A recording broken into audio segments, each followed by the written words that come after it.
आज के इस कार्यक्रम में उपस्थित अयोध्या के हमारे सभी पूज्य संतजन, उपस्थित भक्तगण,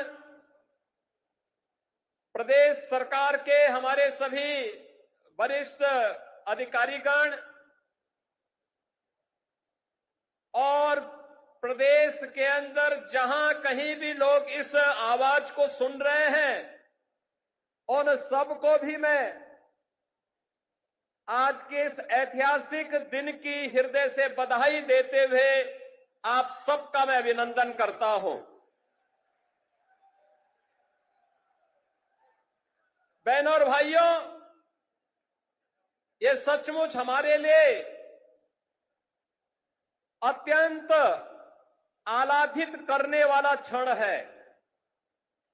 याद करिए, आज से 8 वर्ष पूर्व ये 8वां संस्करण है दीपोत्सव का, और प्रथम संस्करण में जब हम लोग आए थे, राम कथा मंडप भी छोटा था, भीड़ में उत्साह था, लेकिन एक ही स्वर गूंजता था, और वह स्वर एक ही गूंज रहा था, एक ही नारा लग रहा था। वह नारा था, चाहे वह संतों की ओर से, चाहे वह भक्तों की ओर से, एक ही नारा था कि योगी जी एक काम करो, मंदिर का निर्माण करो। एक ही स्वर गूंज रहा था, और मैंने उनको उस समय कहा था, विश्वास करिए, विश्वास करिए, ये जो दीप आपके द्वारा जलाए जाएंगे केवल दीप नहीं है, ये सनातन धर्म का विश्वास है। प्रभु राम की कृपा अवश्य बरसेगी। 500 वर्षों के बाद वे अपने धराधाम पर अपने काज को प्रारंभ करने के लिए अवश्य कृपा बरसाएंगे। आप कार्य करिए, कृपा भगवान की अपने आप बरसने वाली है, और हम सब आभारी हैं प्रधानमंत्री मोदी जी के, जिनकी दूरदर्शी सोच के कारण 5 अगस्त 2020 को जब दुनिया कोरोना महामारी के सामने पस्त थी, तब भारत के यशस्वी प्रधानमंत्री अयोध्या धाम में आकर के अपनी विरासत के प्रति कृतज्ञता का भाव व्यक्त करने के लिए अयोध्या आकर के उन्होंने राम मंदिर की आधारशिला का कार्यक्रम अपने कर कमलों से संपन्न किया था। और यह वर्ष अयोध्या के लिए अद्भुत है, अनुपम है, अलौकिक है, अद्वितीय है। जब इस वर्ष 22 जनवरी 2024 को अयोध्या धाम में 500 वर्षों का इंतजार समाप्त करके 500 वर्षों का इंतजार समाप्त करके एक बार फिर से रामलला अपने धाम में, अपनी जन्मभूमि में विराजमान होकर के दुनिया के अंदर पीड़ित और प्रताड़ित लोगों को संदेश दे गए हैं कि कभी भी अपने पथ से विचलित मत होइए, संघर्ष का रास्ता अपनाइए, सफलता जरूर प्राप्त करेगी, सफलता जरूर प्राप्त होगी। यह अवसर है हमारे पास उन सभी आत्माओं को स्मरण करने का जिनका पूरा जीवन राम जन्मभूमि आंदोलन के लिए, प्रभु राम की कृपा का प्रसाद प्राप्त करने के लिए समर्पित था। मैं इस अवसर पर उन सभी पूज्य संतों को नमन करता हूं, उन सभी हुतात्माओं के लिए जिन्होंने 3.5 लाख की संख्या में अपना शहादत दे करके एक ही तमन्ना के साथ वे इस धराधाम से विदा हो गए कि चाहे जैसे भी हो, हमारे बलिदान की कीमत पर ही सही, लेकिन अयोध्या में राम मंदिर का निर्माण होना चाहिए। उनका संकल्प पूरा हुआ। अयोध्या में राम मंदिर का भव्य निर्माण का कार्य पूरा हो चुका है। रामलला फिर से अयोध्या धाम में फिर से विराजमान हो चुके हैं। लेकिन रामलला के विराजमान होने के बाद इस दीपोत्सव का पहला अवसर है। इससे पहले हम लोग बोलते थे और जो कहा सो करके दिखाया भी था। बहनों और भाइयों, ये डबल इंजन की सरकार जो बोलती है वो करके दिखाती है। अकेले अयोध्या धाम के विकास के लिए, जिस अयोध्या में 2017 के पहले बिजली नहीं मिलती थी, यहां की सड़कों की स्थिति, यहां के घाटों की स्थिति, यहां के मठ और मंदिरों की स्थिति, और जिन लोगों ने राम को ही उपेक्षित कर दिया था और जिन लोगों ने भगवान राम के अस्तित्व पर ही प्रश्न खड़ा किए थे, वे केवल भगवान राम के ही अस्तित्व पर प्रश्न नहीं खड़ा कर रहे थे, वे सनातन धर्म के अस्तित्व पर प्रश्न खड़ा करते थे। वे आपके अस्तित्व पर खड़ा करते थे प्रश्न, वे आपकी विरासत पर प्रश्न खड़ा करते थे। लेकिन कितना सदा सहता है हमारी, सदा सहता ही समझो, लेकिन आपकी सदा सहता विरोधी को कायरता नजर नहीं आनी चाहिए। और इसीलिए मैं कहने के लिए आया हूं आपसे आज, आपने 2017 के बाद जो भी कहा वह अयोध्या के अंदर हो करके रहा है। हम लोगों ने कहा था कि आपने कहा था 17 में कहा था, इसी मंच पर उस समय कहा था, पूज्य संतों की उपस्थिति में कहा था कि योगी जी एक काम करो, मंदिर का निर्माण करो। बहनों और भाइयों, मंदिर का निर्माण तो हो गया है, रामलला भी विराजमान हो गए। इसी मंच से मैंने और मेरे सहयोगियों ने भी और आदरणीय प्रधानमंत्री जी ने भी आपको कहा था, अयोध्या को दुनिया की सुंदरतम नगरी बनाएंगे। आज अयोध्या चमक रही है, दुनिया अयोध्या की ओर आ रही है। 31,000 करोड़ रुपए की लागत की परियोजनाएं या तो पूरी हो गई है या जिन पे कार्य युद्ध स्तर पर चल रहा है। और बहनों और भाइयों, इससे भी आगे जाकर के भी इस पे कार्य होने हैं। ये तो एक शुरुआत है, शुरुआत। अयोध्या एक शुरुआत है सनातन धर्म के लिए। विरासत और विकास के प्रधानमंत्री मोदी जी के विजन को जमीनी धरातल पर उतारने के लिए, उस अभियान को वैश्विक मंच तक ले जाने के लिए आज काशी हमारी चमक रही है। भव्य और दिव्य काशी के दर्शन दुनिया कर रही है। आज हमारा अयोध्या धाम जो भी आता है, मैंने 22 जनवरी को दृश्य देखा है, 23 जनवरी को मैंने वह दृश्य देखा है, जब देश भर से आए हुए श्रद्धालु अयोध्या में भगवान राम के मंदिर का दर्शन करते थे। उनके आंखों में खुशी के आंसू थे। कोई पिलर को पकड़ करके आंसू बहाता था और कोई जमीन पे लेट करके भगवान को भी दंडवत करता था। उनके सामने शीश नवाता था, लेकिन अपने अश्रु बहा करके खुशियों को भी उजागर करता था।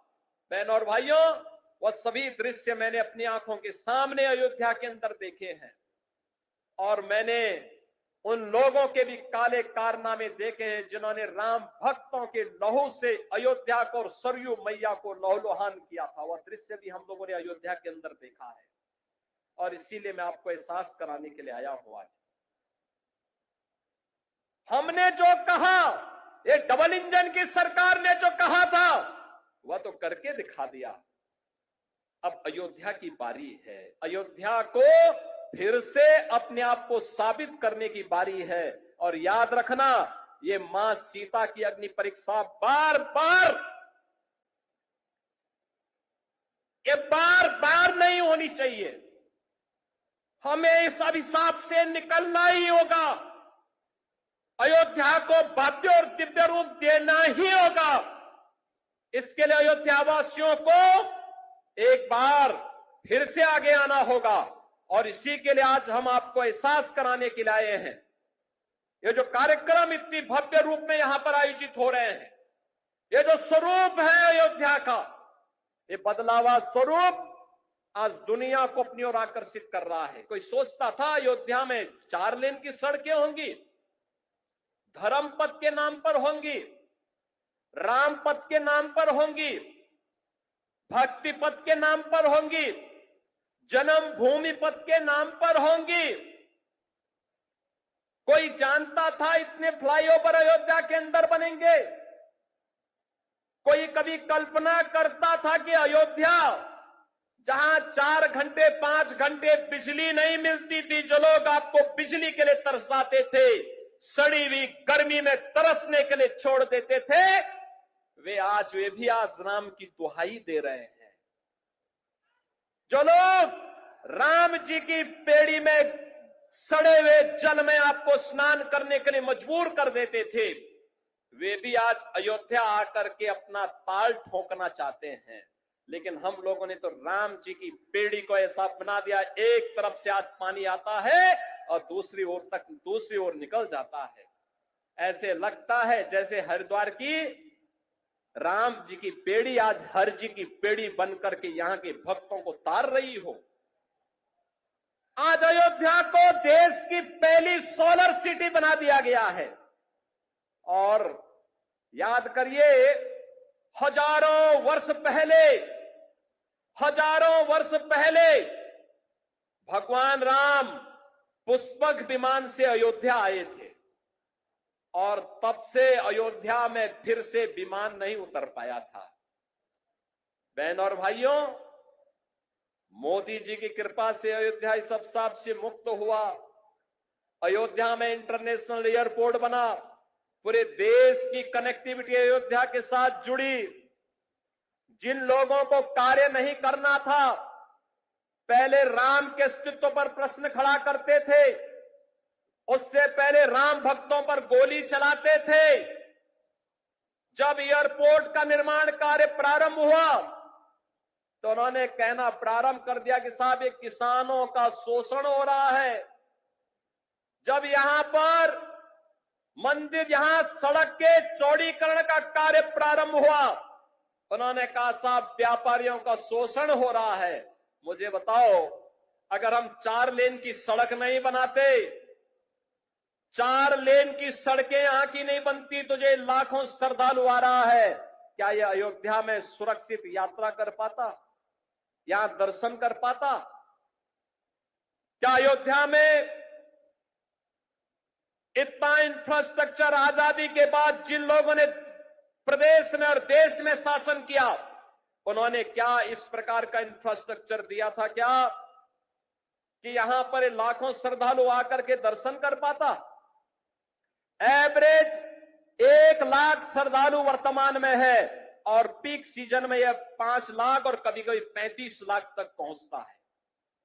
बहनों और भाइयों, यह जो कार्य हुआ है, जिन लोगों को नहीं करना था वे प्रश्न पहले खड़ा करते थे आपके अस्तित्व के लिए, राम भक्तों पर गोलियां चलाते थे। और आज जब विकास हो रहा है तो विकास में किसी प्रकार से बैरियर बनना है, लेकिन अयोध्या को छेड़े बगैर हम लोग इन बैरियर्स को भी हटा रहे हैं। ये बैरियर भी हट रहे हैं, ऐसे ही हट रहे हैं जैसे उत्तर प्रदेश को माफिया से मुक्त करके उत्तर प्रदेश को एक सुरक्षित प्रदेश बनाया गया है।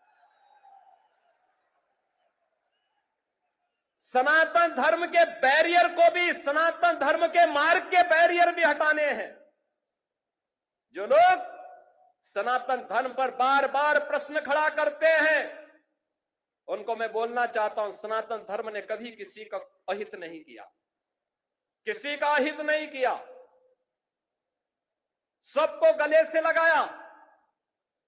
दुनिया की कोई ऐसी जाति, कोई ऐसा मत, संप्रदाय, सेक्ट नहीं जिसकी विपत्ति के समय सनातन धर्मावलंबियों ने उन्हें शरण दे करके फलने फूलने आगे बढ़ने का अवसर न दिया हो।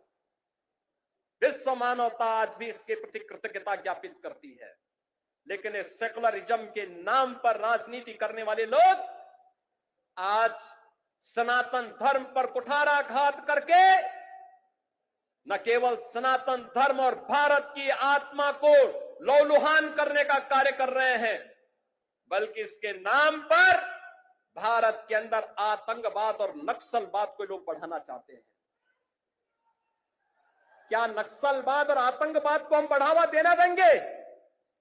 फिर भगवान राम के 14 वर्षों के वनवास का परिणाम क्या है? और फिर बजरंगबली का मतलब क्या है? राम काज कीने बिनु मोहि कहां विश्राम। और हम लोग भी विश्राम नहीं लेने वाले हैं तब तक जब तक कि सनातन धर्म के मार्ग में जितने भी रोड़े हैं, जब तक इनको नामो निशान इनको समाप्त न कर दिया जाए। जो भी मानवता के मार्ग में, विकास के मार्ग में बैरियर बनेगा, उसकी वही दुर्गति होनी है जो उत्तर प्रदेश के माफियाओं की हुई है। और बहनों और भाइयों, अब अयोध्या से मैं यही कहना चाहता हूं कि अवसर है हम सबके लिए। अवधपुरी तो आज खुश है। अवधपुरी को उल्लास और उमंग के साथ जुड़ने की आवश्यकता है। और आज का दिन तो दीपोत्सव तो अयोध्या की देन है। देश और दुनिया में दीपोत्सव के आयोजन जहां कहीं भी होते हैं, त्रेता युग में उसकी शुरुआत इसी अयोध्या से हुई थी, इसी अयोध्या धाम से हुई थी। उसी स्मृति को जीवंत बनाए रखने के लिए हम लोगों ने इस कार्यक्रम को आगे बढ़ाया है। और उसी स्मृति को जीवंत बनाए रखने के लिए तुलसीदास जी ने भी कहा कि अवधपुरी प्रभु आवत जाने, वही सकल शोभा के खाने। यानी आज प्रभु आए हैं और यहां पर तो 22 जनवरी 2024 को प्रधानमंत्री मोदी जी के कर कमलों से जब रामलला का विराजमान हुआ था, अयोध्या धाम उसी प्रकार से जगमगा रहा था। और अयोध्या धाम ही नहीं, दुनिया के अंदर जहां कहीं भी सनातन धर्मावलंबी था, वह सर्वत्र सर्वत्र इसकी प्रशंसा हो रही थी, हर्षोल्लास के गान हो रहे थे, सर्वत्र लोग नतमस्तक थे इस बात को लेकर के कि वास्तव में भारत ने अपने लोकतंत्र की ताकत का एहसास दुनिया को कराया है। न्यायपालिका का फैसला, एक मजबूत सरकार कैसे उसको मजबूत तरीके के साथ शांतिपूर्ण और सौहार्दपूर्ण तरीके से जमीनी धरातल पर उतारती है। अयोध्या में राम मंदिर का निर्माण और रामलला का विराजमान होना इसका एक अप्रतिम उदाहरण है। और इसलिए यह कार्य यहां पे हो चुका है क्योंकि प्रभु ने स्वयं कहा है। अयोध्या धाम के बारे में तो भगवान राम ने स्वयं कहा है कि यद्यपि सब वैकुंठ बखाना, वेद पुराण विदित जुग जाना, अवधपुरी सम प्रिय नहीं सोहू, यह प्रसंग जानहि को। यानी उन्होंने कहा है कि यद्यपि सबने वैकुंठ की बहुत बड़ाई की है, यह वेद पुराणों में प्रसिद्ध भी है और दुनिया भी इसको जानती है, परंतु अवधपुरी के समान मुझे वह भी प्रिय नहीं, यह बात बिरले ही जानते हैं। क्योंकि जन्म भूमि मम पुरी सुहावनी, उत्तर दिशि बह सरजू पावनी। क्योंकि यह सुहावनी पुरी मेरी जन्मभूमि है। आप याद करिए, यह रामायण कहता है, यह हमारा रामचरितमानस कहता है, लेकिन जो लोग राम के अस्तित्व पर प्रश्न खड़ा करते थे, इन जन्मांतों को कभी ये दिखाई नहीं दे रहा था। ये राम के अस्तित्व पर प्रश्न खड़ा करते थे, कहते थे कि क्या अयोध्या में ही राम ने जन्म लिया है। ये प्रश्न खड़ा करते थे। ये प्रश्न केवल राम के लिए नहीं था, इस सनातन धर्म के लिए था, आपके लिए था, आपकी विरासत के लिए था, आपके पूर्वजों के लिए था। और तब भी हम मौन बने रहे। अति प्रिय मोही यहां के बासी, मम धामदा पुरी सुख राशि। बहनों और भाइयों, अब तो रामलला विराजमान हो चुके हैं और मैं आप सबसे आह्वान करूंगा, अब अवसर है। मोदी जी ने 2014 में देश के अंदर प्रभु राम के राम राज्य के अनुसार देश की शासन व्यवस्था का संचालन करना प्रारंभ कर दिया है। आपने देखा होगा, कल ही प्रधानमंत्री मोदी जी ने 70 वर्ष से ऊपर के प्रत्येक बुजुर्ग के लिए 5 लाख रुपए की आयुष्मान भारत की स्वास्थ्य बीमा की व्यवस्था को भी जारी किया है। यानी सबको स्वस्थ रखने के लिए मुफ्त में 5 लाख का एक कार्ड हर 70 वर्ष से ऊपर के बुजुर्ग को प्राप्त हो जाएगा। वे कहीं भी पैनल हॉस्पिटल में जाकर के अपना उपचार करा सकता है। आप अनुमान करिए कि 2014 के बाद से कितना परिवर्तन हुआ।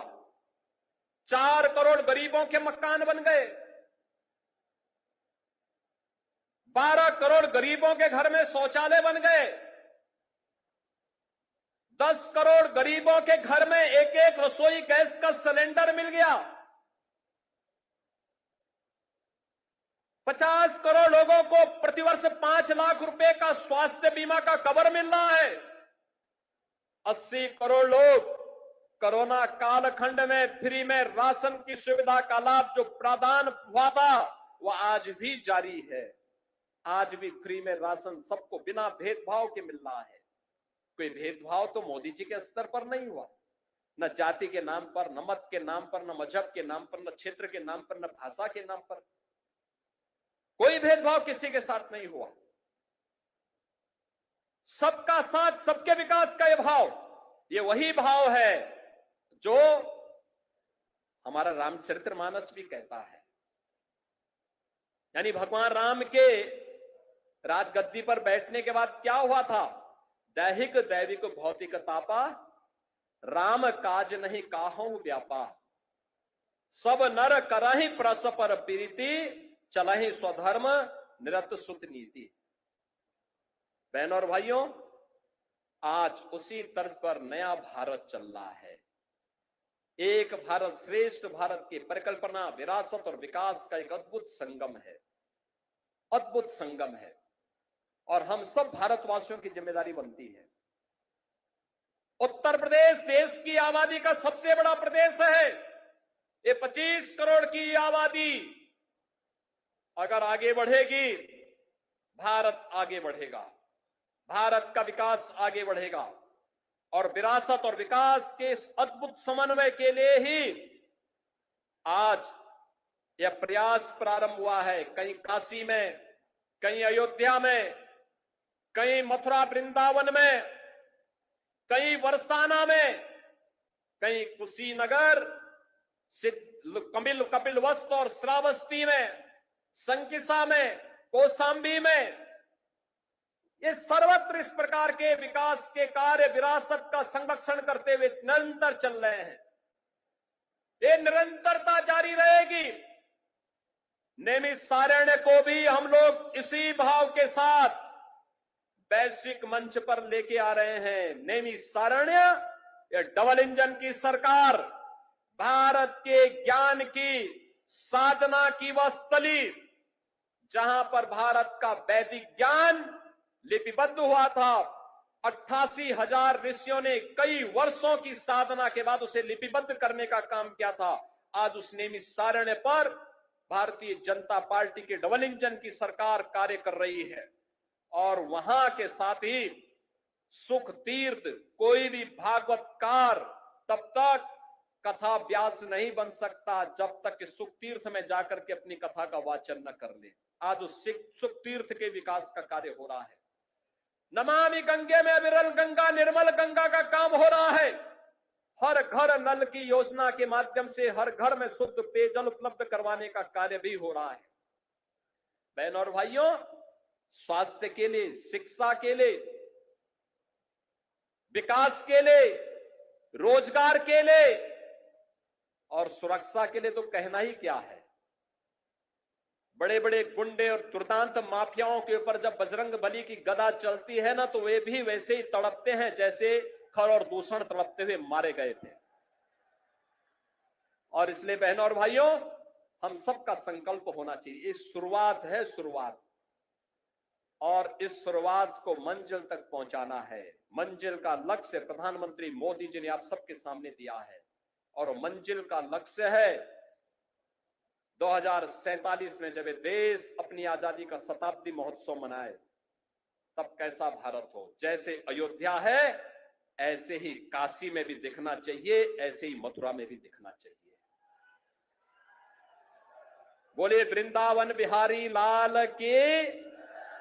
और ऐसे ही काशी में भी हो, हर हर महादेव के गुंजायमान से काशी बाबा विश्वनाथ धाम भी गूंजना चाहिए। विकास सर्वत्र हो, आदि दैविक, आदि भौतिक और आध्यात्मिक, किसी प्रकार के दुख और दरिद्रता के लिए कोई जगह न हो। ये नया भारत उस दिशा में मजबूती के साथ कदम उठा रहा है और उसी का आह्वान करने के लिए आज मैं आपके पास आया हूं कि प्रभु की कृपा। और मैं सचमुच समझता था कि मैं एक बात देख रहा था कि कैसे होगा। जिस दीपोत्सव के कार्यक्रम को दुनिया की सदी की सबसे बड़ी महामारी कोरोना नहीं रोक पाई, इस बार कैसे होगा? प्रभु ने अपनी लीला दिखाई। इस बार भी हम सब यहां पर उपस्थित हो गए और इस बार तो श्रृंगवेरपुर में भी यह कार्यक्रम आयोजित होने जा रहा है। अभी यहां पे हमारे डिप्टी सीएम श्री केशव प्रसाद मौर्य जी भगवान राम को वहां रिसीव करके भरत मिलाप के कार्यक्रम में माल्यार्पण करके सीधे श्रृंगवेरपुर गए हैं। श्रृंगवेरपुर में भगवान राम और निषाद राज के मैत्री का मिलन का संगम स्थल। यहां का जो हमारा रेल बसेरा बन रहा है वह निषाद राज के ही नाम पर बन रहा है, बन करके तैयार हो चुका है और एयरपोर्ट का नामकरण महर्षि वाल्मीकि के नाम पर हो चुका है। पहले ही महर्षि वाल्मीकि के प्रति कृतज्ञता ज्ञापित की गई। बहनों और भाइयों, 2025 का वर्ष हमारे लिए महत्वपूर्ण है। प्रयागराज में महाकुंभ का आयोजन होने जा रहा है। करोड़ों श्रद्धालु आएंगे, देश और दुनिया से आएंगे।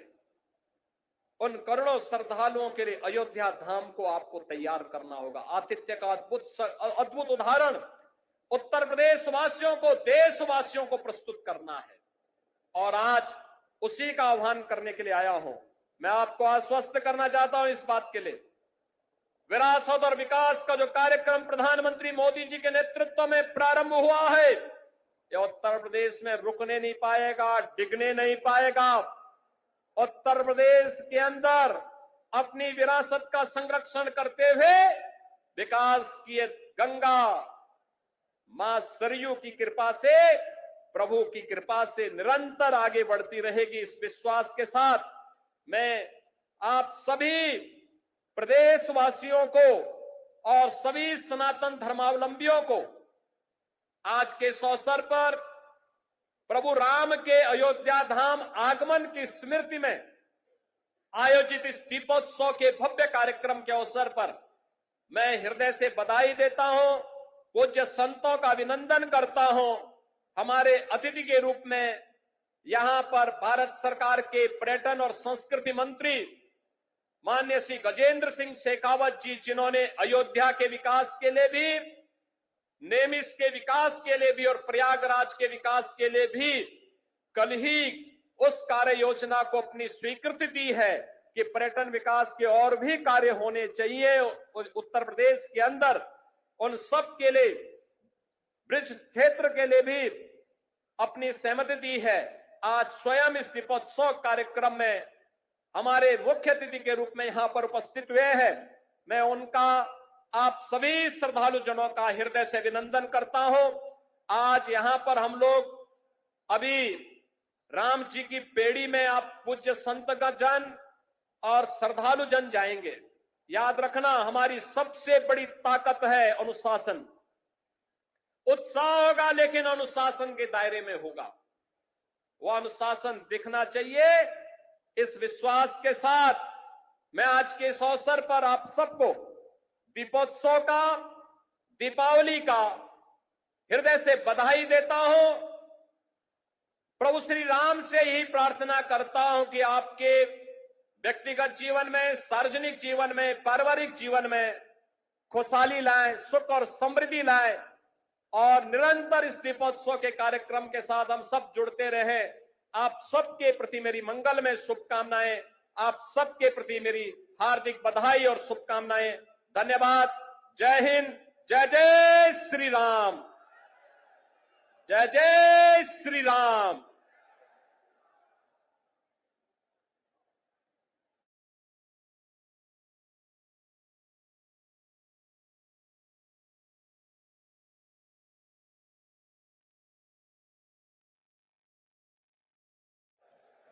सुबह का नहीं है जो, वो शाम का नहीं, जो राम का नहीं वो किसी काम का नहीं। मित्रों, अब से बस थोड़ी ही देर में राम कथा पार्क में आयोजित कार्यक्रम के पश्चात जो ये कार्यक्रम यहां पर चल रहा है, उसके बाद सरयू आरती होगी। सरयू आरती